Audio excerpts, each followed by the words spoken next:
Hello and welcome to Primetime Beach. Aujourd'hui, on part sur un tout nouveau thème proposé par la Grande Entrée, les mondes parallèles. Quand j'ai commencé à faire des recherches sur ce thème, je me suis vite rendu compte que les exemples les plus marquants que j'avais en mémoire étaient en fait des épisodes de séries. C'est pourquoi il n'y aura qu'un long métrage accompagné de quelques épisodes de séries dans cette sélection. Pour commencer, j'ai choisi de vous parler du film Cohérent, sorti en 2013 et réalisé par James Ward Birkitt. Un long métrage qui est longtemps resté inédit en France, un ovni autour des théories quantiques et mondes parallèles, mais plus précisément sur les doubles et les différents chemins de vie que l'on peut choisir. Cohérence prend place alors que M se rend à Los Angeles chez des amis le soir où une comète est supposée survoler la ville. La fête bat alors son plein quand soudain une panne de courant plonge la maison dans l'obscurité. Très vite, des événements étranges vont avoir lieu dans et autour de la maison de Mike. À cet instant, la paranoïa prendra d'assaut M et ses amis et ils tenteront par tous les moyens de se sortir de cette situation. Mais bientôt, ils tomberont nez à nez avec d'autres versions d'eux-mêmes, des doppelgangers qui semblent venir d'un monde ou d'une dimension parallèle. À première vue, ils semblent être similaires en tout point, et c'est ce qui accentuera la paranoïa du groupe, car ils ne sont que des variantes d'eux-mêmes et ils peuvent bien passer d'un groupe à l'autre en toute impunité. Cohérence nous plonge dans un huis clos intelligent et efficace, et ce malgré un très petit budget. Bien qu'il s'agisse d'un film de SF, il n'utilise que très peu d'effets et joue avec des procédés astucieux afin d'illustrer les phénomènes dont sont victimes M et ses amis.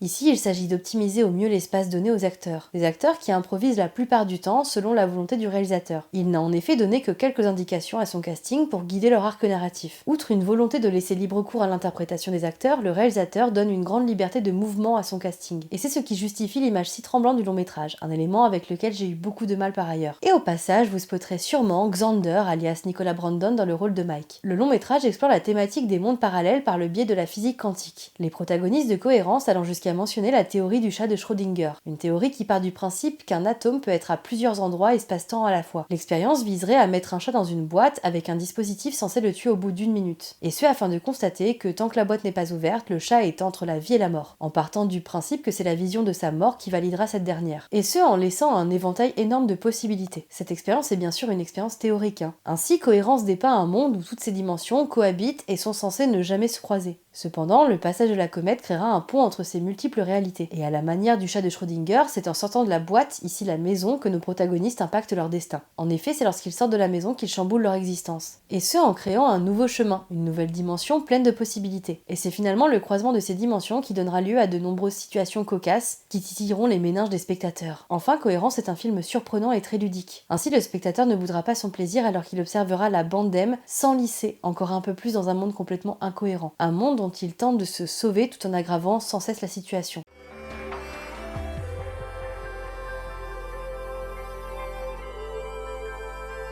Maintenant, passons aux épisodes de série utilisant le trope des mondes parallèles. Et pour faire un petit lien entre Cohérence et le premier épisode dont je vais vous parler, j'ai choisi un épisode de Buffy.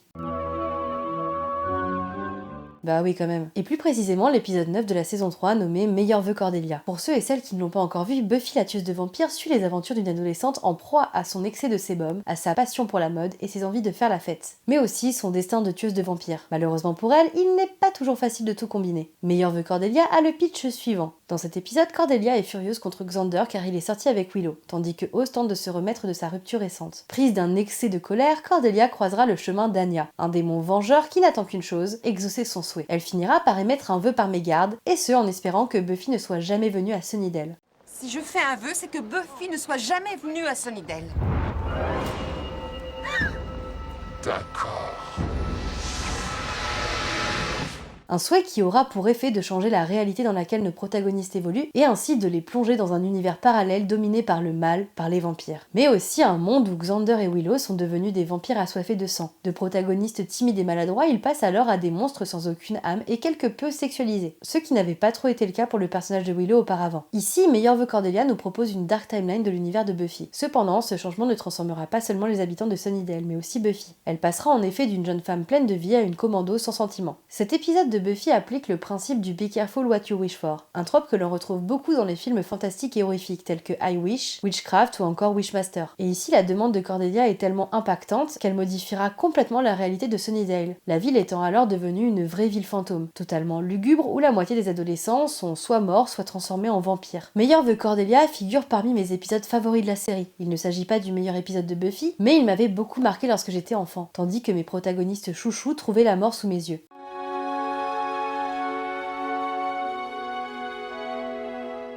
Et puisqu'on parle de traumatisme, revenons quelques instants sur le trauma que m'a valu une autre série. Une série qui se base essentiellement sur le concept de monde parallèle. Oui, vous avez deviné, il s'agit de Sliders, les mondes parallèles.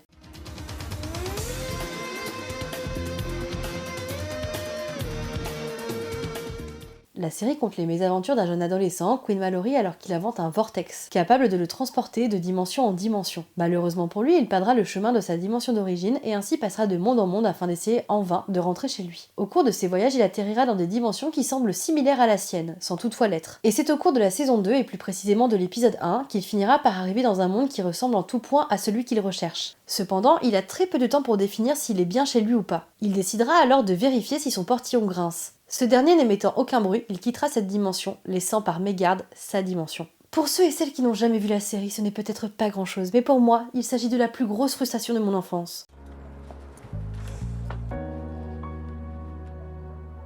Et enfin, passons au dernier épisode au programme d'aujourd'hui. Un épisode de la série Community est certainement mon favori dans le genre. C'est aussi l'un des épisodes de la série le plus salué par le public.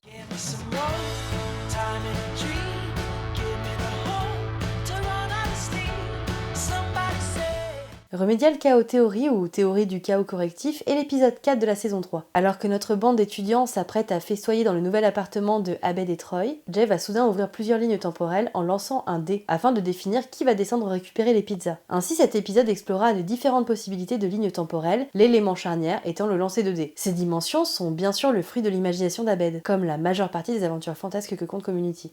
J'aimerais savoir ce qui s'est passé dans les autres lignes temporelles.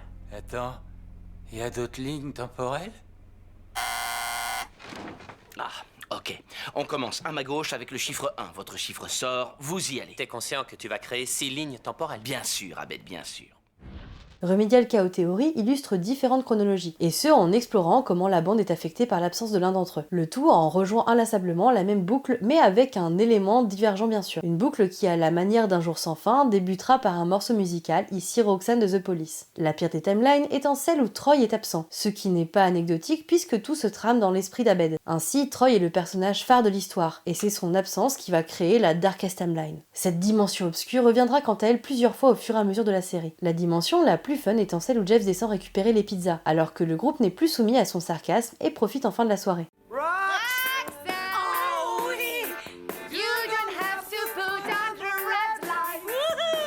Aujourd'hui, l'épisode est si populaire qu'un graphisme reprenant les différentes lignes temporelles existe sur internet. Remedial Chaos Theory a reçu un très bel accueil auprès du public, mais aussi de la critique. Le site Vulture le qualifie comme plus grand épisode de sitcom de tous les temps, mais il sera aussi nommé aux Emmy Awards. Je ne peux que vous conseiller d'embarquer avec notre groupe d'étudiants de Community, car la série est une petite tuerie et je ne dirais qu'une chose, cool cool.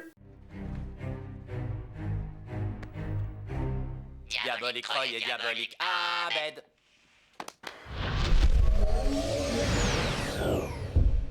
Il est à présent temps de passer à notre carte blanche du jour. Aujourd'hui, c'est au tour du Ciné-Clem de vous présenter sa carte blanche. Hey, salut à tous, ici Clément de la chaîne Le Ciné-Clem, j'espère que vous allez bien, merci, welcome to Primetime Beach, waouh, au niveau de l'accent, on n'y est toujours pas, de m'avoir laissé encore une fois une petite place dans ce calendrier que vous présentez si bien, chère Mylène, merci encore. Aujourd'hui, nous allons parler des mondes parallèles, et qui dit monde parallèle et horreur, dit forcément James Wan et son film Inside Use. James Wan, c'est un cinéaste qui a toujours exploré le monde parallèle au travers de ses œuvres. Il adore mettre les protagonistes qui vont vers l'ailleurs, de l'autre côté du miroir, c'est quelque chose qui revient régulièrement dans son cinéma. Quand on regarde le premier volet de Saw, les deux protagonistes se réveillent dans une pièce par surprise et sont tous deux en quête d'atteindre la sortie, de passer de l'autre côté. Dans Dead Silence, le cinéaste crée une ville fictive pour amener le héros et le spectateur dans un monde qui ressemble au nôtre mais qui se diffère par la présence d'éléments fantastiques. Et on retrouve ce même schéma dans des œuvres plus récentes de sa filmographie comme Aquaman qui, malgré son absence d'horreur, présente dès son introduction un gardien de phare tombant amoureux d'une femme qui vit sous l'eau dans un univers parallèle au nôtre. Et dans Fast and Furious 7, les personnages essayent d'atteindre,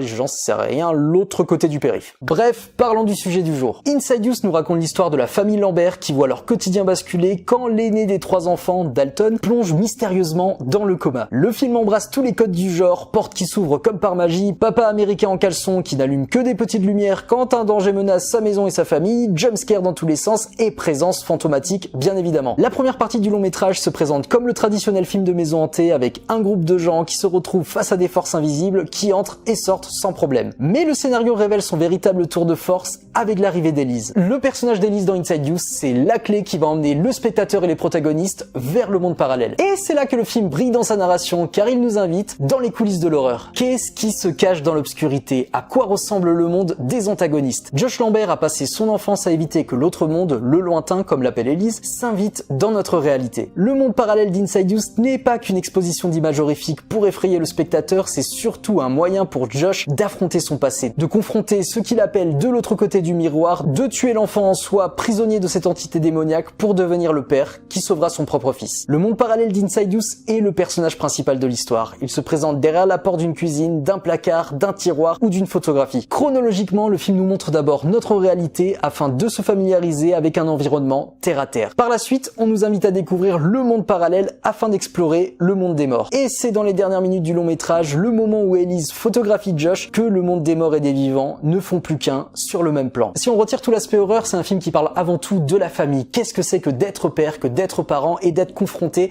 à quelque chose qui nous dépasse. Et c'est un film qui traite également de l'emprise du passé quand il est pas totalement cicatrisé. D'ailleurs, dans Inside Use 2, James Wan poussera l'explication un peu plus loin, jouant sur l'espace-temps pour justifier certains événements du premier film. Inside Use 2, c'est l'exploration du passé, des traumatismes, de l'identité, de la croyance, toujours sur un fond d'univers parallèle, et ça apporte un véritable plus au premier film et prouve que James Wan aime vraiment envoyer ses personnages et les spectateurs dans un monde parallèle. Et je vais m'arrêter là, je ne sais pas combien de temps durera cette vidéo, mais il est préférable de s'arrêter de parler d'Inside Use quand on ne l'a pas vu. C'est un film merveilleux qu'il faut découvrir, surtout en cette période d'Halloween. Je pense que c'est le bon moment et qu'il a, je l'espère, tout à fait sa place sur la chaîne de Welcome to Primetime Beach. Voilà. Sur ce, merci Mylène, salut les petites goules et joyeux Halloween. Ciao. Merci beaucoup le Ciné-Clem pour cette carte blanche. Je vous mets le lien vers sa chaîne en description. Et n'oubliez pas que si vous souhaitez soutenir la chaîne, j'ai une page Tipeee. N'hésitez pas à me taguer avec le hashtag Welcome to Halloween Mode 2023 et moi je vous dis à demain pour une nouvelle vidéo. Bon cauchemar mes petites goules.